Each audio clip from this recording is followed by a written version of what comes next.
بنت صدیق نے ایک سوال کیا کہ کیا فرماتے ہیں علماء دین و مفتیان شرع متین اس مسئلے کے بارے میں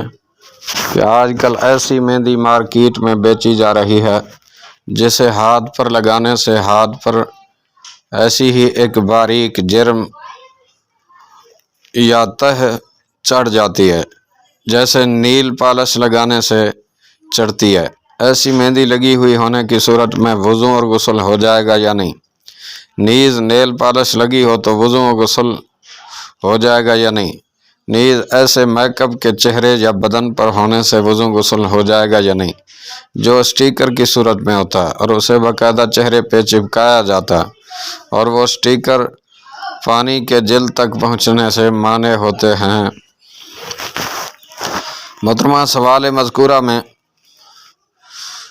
مہندی، نیل پالش اور اسٹیکر والے میک اپ کے لگے ہونے کی حالت میں وضو اور غسل نہیں ہوگا، اس لیے کہ مذکورہ تینوں چیزیں پانی کے جلد تک پہنچنے سے مانع یعنی رکاوٹ ہیں، اور یہ کسی شرعی ضرورت یا حاجت کے لیے بھی نہیں ہیں۔ قاعدہ یہ ہے کہ جو چیزیں پانی کو جسم تک پہنچنے سے مانع ہوں ان کے جسم پر چپکے ہونے کی حالت میں وضو اور غسل نہیں ہوتا، کیونکہ وضو میں سر کے علاوہ باقی تینوں اعضاء وضو اور غسل میں پورے جسم کے ہر بال اور ہر رونگٹے پر پانی بہہ جانا فرض ہے۔ اور جہاں تک اس بات کا تعلق ہے کہ فقہائے کرام نے مہندی کے جرم کے باوجود وضو ہو جانے کی تصریح کی ہے، تو اس کا جواب یہ ہے کہ فقہائے کرام کا یہ حکم اس معمولی سے جرم کے بارے میں ہے جو مہندی لگانے کے بعد اچھی طرح دھونے کے بعد بھی لگا رہ جاتا ہے، جس کی دیکھ بھال میں حرج ہے، جیسے آٹا گوندنے کے بعد معمولی سا آٹا ناخن وغیرہ پر لگا رہ جاتا ہے۔ یہ نہیں کہ پورے ہاتھ پاؤں پر پلاسٹک کی طرح مہندی کا جرم چڑھا لیں،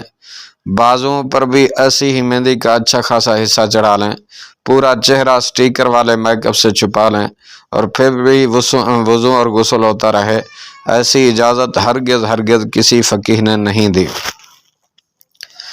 اگلا سوال بھی انہوں نے کیا کہ کیا فرماتے ہیں علماء دین و مفتیان شرع متین اس مسئلے کے بارے میں کہ وضو کرنے کے بعد ناخنوں پر ناخن پالش لگانے سے وضو ٹوٹ جاتا ہے یا نہیں؟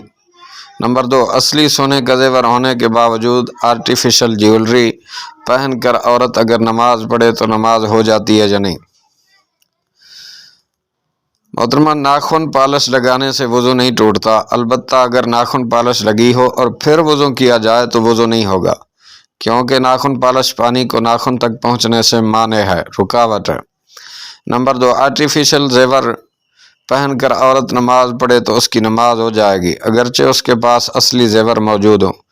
کیونکہ علماء نے عموم بلوا کی وجہ سے آرٹیفیشل جیولری پہنا عورت کے لیے جائز قرار دیا ہے،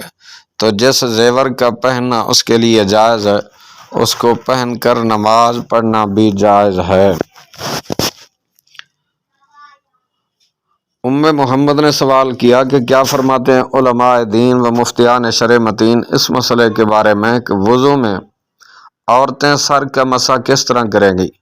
کیا مردوں کی طرح ان کے لیے بھی گردن سے واپس پیشانی تک ہتھیلیوں سے مسح کرنا ضروری ہے؟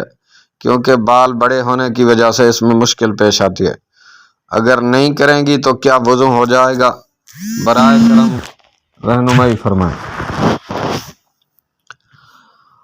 دیکھیں، مرد و عورت دونوں کے لیے وضو میں چوتھائی سر کا مسح کرنا فرض اور پورے سر کا مسح کرنا سنت ہے۔ اگر کسی نے پورے سر کا مسح نہ کیا بلکہ اس سے کم کیا تو وضو ہو جائے گا، لیکن بلا عذر اس کی عادت بنا لینے سے وہ گنہگار ہوگا،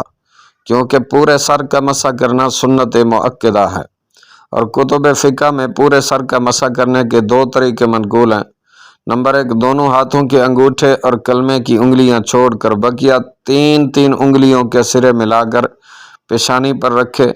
پھر ان کو گدی کی طرف اس طرح کھینچ کر لائے کہ ہتھیلیاں سر سے جدا رہیں،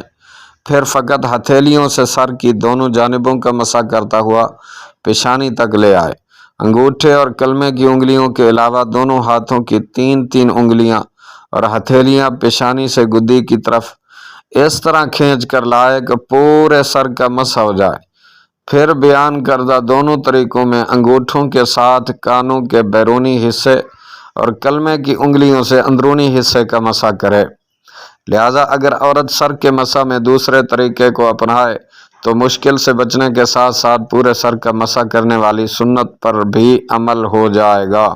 واللہ اعلم عز وجل ورسولہ عالم صلی اللہ علیہ وسلم۔ اگلا سوال بھی انہوں نے کیا کہ کیا فرماتے علماء دین اس مسئلے کے بارے میں کہ کیا عورت کو سرخی لپسٹک لگانا جائز ہے اور اس میں نماز کا کیا حکم ہے؟ اگر سرخی لپسٹک کے اجزاء میں کوئی حرام اور ناپاک چیز شامل نہ ہو تو اس کا استعمال کرنا جائز ہے۔ البتہ وضو اور غسل کے متعلق یہ حکم ہے کہ اگر سرخی ایسی جرمدار یعنی تہ والی ہو کہ پانی کو جسم تک پہنچنے سے روکتی ہو تو اس کے لگے ہونے کی صورت میں وضو اور غسل درست نہیں ہوں گے، اور وضو اور غسل کے درست ہونے کے لیے اس جرم کو ختم کرنا ہوگا۔ لہذا اگر ایسے وضو یا غسل سے نماز ادا کی تو وہ نماز درست نہ ہوئی، اسے دوبارہ پڑھنا لازم،